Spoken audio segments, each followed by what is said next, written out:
She slapped me, Naya whispered, and nobody said a word. 2A, first class. Vista Transair Flight 799, Lisbon to New York. The seat was printed clearly on her boarding pass. She wasn't late. She wasn't loud. She simply belonged. But to the woman in uniform, she didn't. Nia had barely settled in when the flight attendant appeared. Crisp bun, perfect eyeliner, eyes full of assumption. "Young lady," Claire snapped, "this seat isn't for you." "I have a diamond priority pass," Nia said calmly, offering her ticket. Claire didn't take it. Instead, she reached out and slapped her.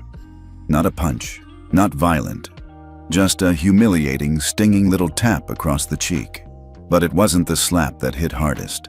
It was the silence after. A man in 3C stopped mid-email. A couple in 2D exchanged awkward glances. Nobody spoke.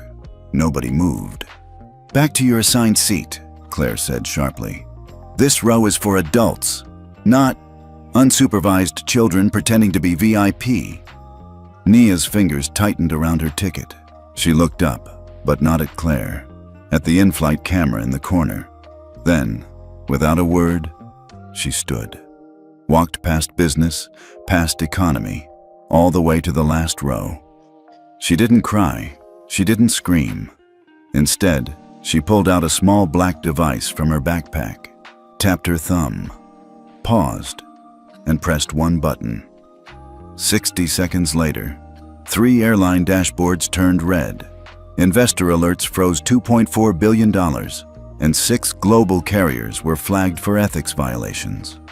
But back in seat 47C, Nia simply watched the clouds. Her mother had told her once, "When they think you're powerless, don't explain. Let the system speak." Claire adjusted her scarf and exhaled through her nose, trying to move past it. She was proud of how she handled the brat. No drama, no yelling, just a quick correction. "She'll forget about it by landing," Claire muttered under her breath. But 7 minutes into taxiing, something shifted. A sharp ping hit her crew tablet. "System alert, loyalty ethics, suspension request, pending review." Claire blinked. "What?" Those alerts were for corporate-level violations, usually triggered by internal audits or lawsuits, not children. She cleared the screen, but the ping came again, then again, and suddenly, so did the captain. "Claire, can I see you at the galley?" She followed him, slightly annoyed. Captain Morales was calm, ex-military, and not someone easily rattled. But this time, he looked tense. "We just received an airspace delay notice and a remote protocol activation," he said carefully. "From where?" "Seat 47C. He paused. "The girl you removed." Claire froze. "That's impossible," she scoffed. "She's a child." "Her credentials are embedded," he said, handing over a tablet. "Red flag override. Activated. Source: NIA Baldwin. Proxy authority confirmed." Claire's eyes widened. She scrolled down the digital badge. Her breath caught. Helena Baldwin, the late architect of the International Aviation Ethics System. The woman whose protocols had reformed 14 major carriers. And right beneath her name, Clause 13 authorization, successor, Nia Baldwin. Claire's hands trembled slightly. "You didn't just slap a passenger," the captain said softly. "You slapped the only person on Earth authorized to activate the Baldwin Protocol." Silence. Then the loudspeaker chimed. "Ladies and gentlemen, we're experiencing a brief delay due to routing reclearance. Thank you for your patience." Back in 47C, Nia sat still. No tears, no smile. She simply held her mother's bracelet in one hand and the device in the other. She didn't need to explain. She just needed the system to finish what it started. Most people on that plane still had no idea who Nia Baldwin was. To them, she was just a quiet white girl in the back of the aircraft. Alone, calm, forgettable. But for the dozen executives across 3 continents, She had just changed the conversation. Thousands of miles away, in a secured server room in Geneva, a red alert blinked across the Air Ethics Score dashboard. Clause 13, Baldwin Protocol, active. Technicians stared at the screen. Is this real? The system hadn't seen Clause 13 triggered in over a decade. It wasn't even supposed to be public knowledge. But everything checked out. Nia Baldwin had the last digital clearance, biometric lock, confirmed by Helena Baldwin before her death. Helena Baldwin.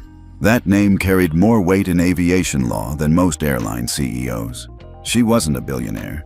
She was something more dangerous, a reformer with access. She wrote the Passenger Ethics Accords. She forced 17 international airports to adopt transparency protocols. And before she passed, she created one final safeguard, Clause 13, a hidden override, designed to be used only when a minor was publicly humiliated by crew or passengers, and no adult intervened. She believed that silence in the face of injustice was complicity, and she didn't trust airlines to police themselves. Nia had trained for this moment, not because she wanted revenge, but because her mother made her promise. The moment you're treated as if you don't belong, you don't fight. You activate the system. It was never about making noise. It was about letting the right people see the truth and be forced to act. Back in Lisbon's Air Traffic Control Center, controllers received a directive they'd never seen before. Flight 799 flagged under Clause 13. All routes re-cleared.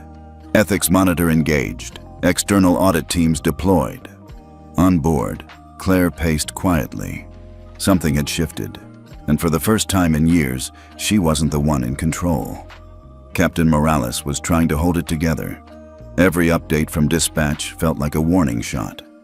First, Lisbon ATC rerouted the flight under a sensitive ethics hold. Then came a notification. Passenger Clause 13 flag confirmed. Industry-wide ethics freeze in effect. He looked at Claire, who now sat stiffly in the jump seat, no longer proud, no longer confident. What exactly did you do to that girl? Claire didn't answer, but Nia's voice echoed in her memory, clear, polite, firm. I have a diamond priority pass. Claire thought she was just another spoiled kid playing dress-up. She didn't realize she had slapped a name that could collapse investor boards. Back in New York, inside a glass tower overlooking Midtown, a boardroom went quiet. A red alert blinked across a screen. Nia Baldwin. Clause 13 triggered. Ethics review pending. A woman in a gray suit stood. That's Helena Baldwin's daughter. Worse, another said. She's her successor. Then came the real problem. The clause's consequences. 6 airline alliances automatically had $2.4 billion in ESG-linked credit frozen. 3 investment groups hit pause on loyalty point liquidity. And 1 ethics compliance system, Air Trust X, shut down access across the European corridor. Meanwhile, in 47C, Nia opened her backpack and pulled out a notebook. It was her mother's old one, black leather slightly worn with initials HB etched in silver. She flipped to a bookmarked page. Clause 13's text was written there, in Helena's handwriting. In the silence of injustice, let protocol speak louder than pain. The plane hit a mild patch of turbulence, but Nia didn't flinch. She just read that line again and again. Up front, Claire tapped her fingers against the seatbelt clasp. No announcement had been made yet. No apology, no retraction. Just a weight in the air that kept getting heavier, and the feeling that somehow this flight no longer belonged to the crew. From the flight deck, Captain Morales watched the ethics alert ripple across every system like wildfire. But something deeper unsettled him now. A call had just come in. Not from legal, not from the airline board, from Richard Baldwin.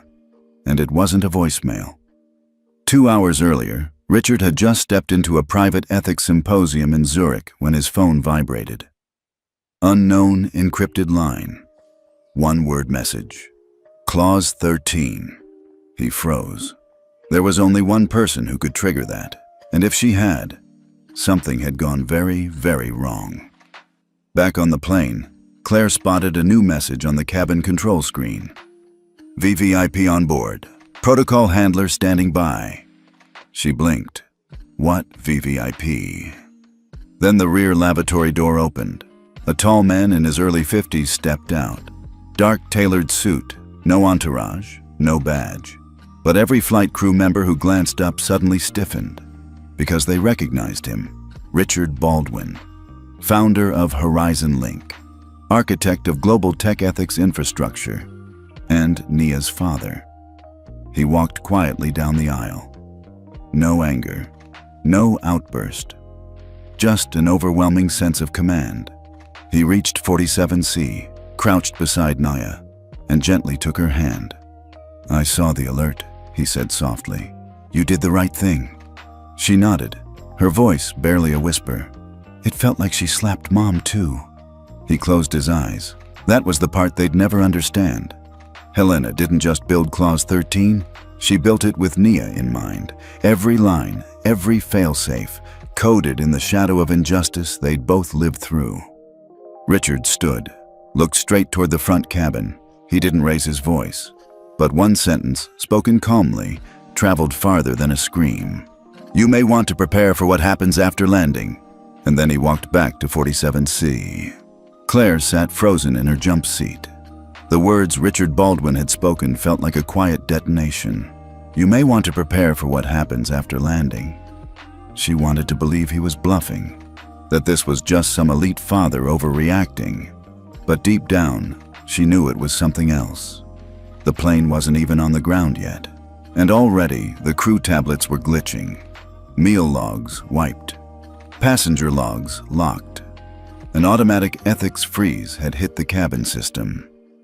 Something bigger had been triggered. Meanwhile, up in 1A, 2 first-class passengers were whispering nervously. "Did you hear what he said?" That was Richard Baldwin, like the Baldwin. The one who bought out Interport AI, the guy who... Wait, is that his daughter back there? Word spread fast. A woman across the aisle opened her phone, tried to Google what just happened. But every page related to Nia Baldwin or Clause 13 had a red banner. Under ethics lockdown, protected passenger status. Back in 47C, Nia watched the ripple unfold. She didn't enjoy this. It didn't feel good to see grown adults squirm, but she wasn't here to make them feel small. She was here to make them feel accountable. In the cockpit, Captain Morales received one final instruction. Upon landing, remain on tarmac. External protocol team boarding with federal observers. Crew subject to full ethics review. Suspension status, probable. He looked at Claire. She finally broke the silence. "I didn't know who she was." He nodded slowly. "That's the point, and maybe that's the problem." As the wheels touched down, a heavy silence hung in the air. Passengers looked around, sensing the tension, but only a few understood what was coming. Nia reached into her bag, pulled out her mother's notebook again, and turned to a blank page. This time, she started writing her own lines. The aircraft rolled to a slow stop on the tarmac at JFK, but the jet bridge didn't move. The door stayed shut, and every passenger could feel it. This was not a normal arrival. Claire unbuckled quietly, heart thudding. She stared at the forward door like it might suddenly open and swallow her whole. Outside, 3 unmarked black vehicles parked beside the aircraft. No logos, no media, just presence. From the second van, a woman in a navy coat stepped out, clipboard in hand, flanked by 2 FAA agents. They weren't here to debrief. They were here to audit. "Cabin crew, remain seated." That voice didn't come from the pilot. It came from the lead protocol officer over the intercom, patched into the aircraft. In first class, a man muttered, "What the hell is going on?" Richard Baldwin stood up, walked to the front, and turned to address the cabin. His voice was calm, but carried weight. "Ladies and gentlemen, thank you for remaining seated. What occurred on this flight is under federal ethics review. For your safety and the integrity of the system, please follow all instructions given by the protocol team. This isn't about power, it's about principle. The cabin went silent. Back in economy, Naya remained seated, her backpack zipped, hands calm in her lap. A child across the aisle looked at her with wide eyes. "Are you famous?" the girl whispered. Nia smiled gently. "No, just trained." 10 minutes later, the door opened. The woman with the clipboard entered. Her badge read, "Air-Fed Ethics Oversight." She walked straight to Claire. No questions, no warnings.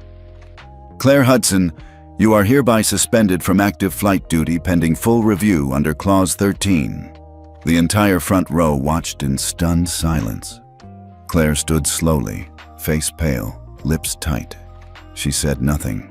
Because what could she say? This wasn't just about a slap anymore. It was about a system that finally, for once, chose the child over the crew. 3 hours had passed since Flight 719 touched down. By now, most passengers had gone through individual debriefs, and the flight crew had been taken to a secure wing for internal ethics interviews.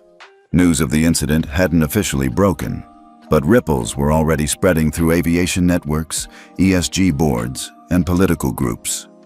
Nia Baldwin sat quietly in the observation lounge at JFK Terminal 5, her father beside her. No cameras, no statements, just stillness. Across from them, a member of the FAA's cross-agency ethics panel approached.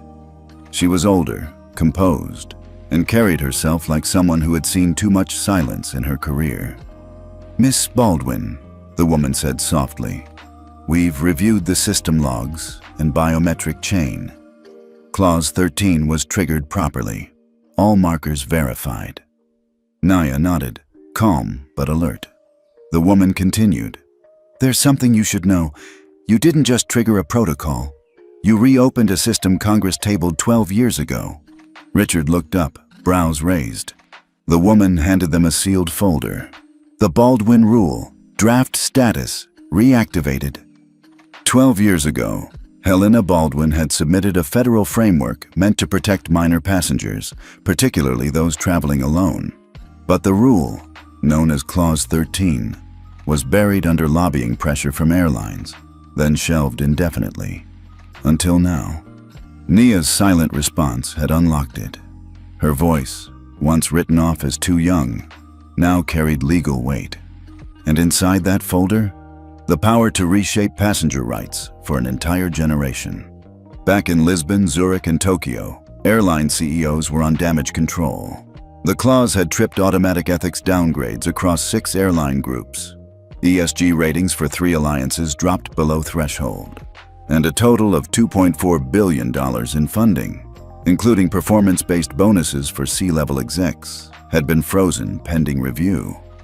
Worse, the incident forced the FAA, EU Aviation Commission, and IATA into an emergency ethics summit. The pressure to adopt the Baldwin Rule was no longer political. It was economic. Meanwhile, inside a boardroom at Skynova Airlines, an executive whispered, "She's 13. How the hell does a teenager cause this much fallout?" Another replied, "Because she didn't act alone. She carried legacy, and she didn't flinch." Back in the lounge, Naya opened her backpack and took out her mother's journal again. It still smelled faintly of lavender and ink. She flipped past Clause 13 to a newer page, a blank one she had started earlier that day. She wrote, "If a door doesn't open, make it stop moving, not with noise, but with knowledge." Her hand paused. Then she added, "Let this rule belong to the next girl, the quiet one. The one who knows what's right, but was always told to stay small." Richard glanced over. "You ready for the next step?" Naya nodded. "Good," he said, "because the Ethics Council wants you to speak. Tomorrow." Her eyes widened. "To who?" "To the people who said this system wasn't necessary," he replied. "To the ones who voted it down." And for the first time that day, Nia didn't feel small at all. She felt like her mother was standing behind her, and that the gate, the one that always moved too quickly for kids like her, had finally stopped. The next morning, the congressional hearing room in D.C. was packed. Camera crews lining the back wall. Aviation CEOs on edge in the front row. But when Nia Baldwin walked in, 13 years old, calm in a navy dress, the room stilled. Not because she looked powerful, but because she didn't need to. Her nameplate read, Witness Baldwin, Nia, Clause 13 originator. Behind her sat Richard. Next to him, the original architect of the Ethics Charter, Helena Baldwin's former co-author and best friend. The seat beside them was left empty. A silent gesture. Helena's seat. Nia opened her statement slowly, voice even but clear. Most people think I'm too young to understand justice, but it wasn't my age that got me slapped. It was what they assumed when they saw me. And it's that assumption your systems have allowed for too long. Senator Hartley raised an eyebrow. And what would you suggest we do about that, Miss Baldwin? Nia didn't blink. Sign what you shelved. Adopt the Baldwin rule. And make sure no child ever needs to be famous to be safe. The room went quiet. Then, the chair of the Ethics Oversight Committee cleared her throat and leaned into the mic. Miss Baldwin, you just said in 2 minutes what we couldn't agree on in 12 years. That afternoon, the FAA issued a joint statement with the Department of Transportation. Effective immediately, all domestic carriers must comply with the Baldwin Protocol. Clause 13 is no longer optional. Passenger dignity, regardless of age, is federal policy. Back at JFK, the gate where Nia had once been humiliated now bore a quiet digital plaque in honor of Helena and Nia Baldwin. For those who never raised their voice, only the standard. Weeks later, headlines had faded. The frenzy was over, but the impact? Still unfolding, quiet, like the kind of justice Nia believed in. In a regional airport in Minnesota, a gate agent hesitated before questioning a 12-year-old's first-class upgrade. Then she stopped, checked the Baldwin clause, and let the child board without another word. In Tokyo, a crew member pulled aside her team to review the updated passenger dignity compliance checklist, now required before every long-haul flight. And in London, a former airline exec stepped down quietly after leaked emails showed he once labeled the Baldwin rule unrealistic emotional policy. The world hadn't shouted about Nia Baldwin, but it had adjusted around her. At home, Nia sat at her desk, a quiet hum of summer wind coming through the window. The media requests had slowed. The interviews had faded, but on her wall was a handwritten letter, framed and untouched. You rewrote what I couldn't finish, and you did it without screaming. That's the power I hoped you'd carry one day. Love, Mom. It had arrived the day after the vote, one of Helena's old letters, found in a sealed archive from the ethics office. Richard had it delivered by hand. Nia hadn't cried in front of anyone, but in that moment, she did. Later that night, she and her father sat on the porch, watching planes cross the sky. I don't think I want to be famous, she said quietly. You're not, he replied. You're effective. Nia smiled. Same thing if you ask me. In airports across the country, a new system pinged quietly in the background, evaluating behavior, flagging bias, documenting misconduct. Not loud, not fast, just precise. The way Nia had always moved. 3 months later, in a high-rise conference room overlooking Manhattan, 6 airline CEOs sat in silence. Not one of them looked comfortable. On the table was a thin, stapled document titled Passenger Ethics Charter, Global Version. Final signatory session, Clause 13 Oversight. In the corner of the room sat a nameplate. Nia Baldwin. Advisor. Observer status. She didn't speak. She didn't need to. Because the document in front of them wasn't just policy, it was precedent. And they were late to sign. Meanwhile, at a suburban school in Connecticut, a teacher pulled a storybook from her shelf. It was part of a new ethics and civics curriculum titled The Girl Who Didn't Yell, The Nia Baldwin Lesson. Page 1 read, "She was only 13, but she made a system stop." Across the country, kids were learning that standing still could be as powerful as standing up. In Phoenix, a father traveling with his autistic son boarded a plane. When a crew member approached with tension in his voice, another gently held up a device. "Baldwin Protocol," she whispered. "He gets to stay seated." And just like that, what used to be a confrontation became care. But not every echo of Clause 13 was obvious. At a private equity summit in Geneva, ESG investors quietly froze $1.1 billion in aviation-linked funds, pending each airline's ethics compliance status. One CEO joked it was Baldwin fatigue. The room didn't laugh, because the metrics were clear. Passenger satisfaction scores were up. Lawsuit filings for in-flight discrimination had dropped 23%. And for the first time, 3 low-cost carriers had requested entry into the Passenger Ethics Alliance. Back in New York, Richard sat across from his daughter at a small cafe, their Sunday tradition. "Do you ever miss being unknown?" he asked. Nia looked up, stirring her tea. "Not really. I just miss being underestimated." He chuckled. "You'll get that again. Power fades. But assumptions? They recycle." She smiled. "I hope they do. That's when the next kid gets to surprise them." Behind them, a TV in the corner played a quiet headline. "FAA approves Nia Baldwin as Youth Ethics Liaison, youngest appointee in aviation oversight history." She didn't notice. She was too busy writing something new on a napkin. A list. Her next idea. Because Clause 13 had never been the end. It was a doorway. And she had more keys. JFK International Airport, Gate 42. 3 young girls stood near the boarding line, first class section, each clutching small passports. Alone, but confident. One had an oversized hoodie that said, "Future Matters." The gate agent looked down, raised an eyebrow, then caught the glowing Baldwin Verified tag blinking on her screen. No hesitation. She waved them through, not a word spoken, just respect granted. Across the world, quiet systems moved into motion. A child was flagged for unauthorized seating in Berlin, but the alert was auto-corrected by the Baldwin Clause. In Singapore, a flight attendant paused before interrupting a child mid-meal.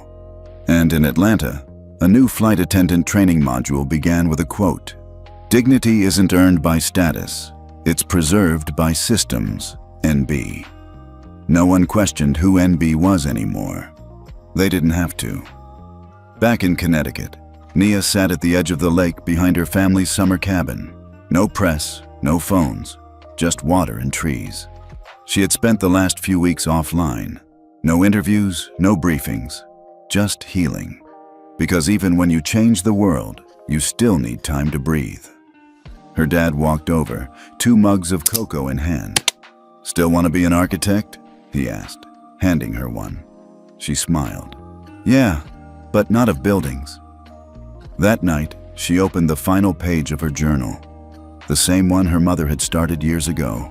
The same one she carried through every flight, hearing, and decision. She wrote, "I didn't plan to rewrite a system. I just refused to inherit its silence. This rule wasn't about me. It was for the kid who would have gone invisible after that slap. The one who would have believed they had to shrink. Now they won't." Across the nation, a quiet campaign began. The FAA didn't call it PR. They called it alignment. Because after Clause 13, they weren't just updating checklists. They were re-examining culture. Uniforms were redesigned with less hierarchy. Boarding group systems were revised to reduce implicit bias. Flight staff evaluations now included passenger dignity metrics. And in 5 international airports, a small badge began appearing next to staff names. Clause 13 certified. In Los Angeles, a young boy with a speech disability boarded early. When his mother tried to explain, the attendant stopped her. "He doesn't need an excuse," she said gently. "He has his seat." That was it. Nothing dramatic. But it meant everything. Nia's story didn't end with headlines. It continued in the soft spaces where policy meets people, in the girl who didn't flinch when someone questioned her ticket, in the father who didn't have to yell to keep his child seated, in the systems that didn't wait for tragedy to justify change. Because the Baldwin Protocol wasn't just about being right. It was about rewriting the expectation that power only responds to volume. Weeks later, a plane somewhere over the Pacific caught turbulence. A crew member crouched beside a nervous child, handed her a snack, and whispered, "You're okay. This plane protects you." The child smiled. She didn't know who Nia Baldwin was, but she felt the rule working, and that was enough. Back at home, Nia closed her journal and placed it on the shelf. Not as a trophy, but as a tool for whoever came next. Because she knew, power passed quietly was power multiplied. As the sun set over the lake, Richard watched his daughter walk barefoot across the dock, wind playing with her hair like it used to when she was younger. She looked taller now, not older, just clearer. And behind her, the silence that had once followed her like a shadow, now stood behind her like a crown. Would you have spoken up if you knew you wouldn't be believed? Or would you wait until belief had no choice but to meet your truth? Tell us below, and tell us where you're watching from.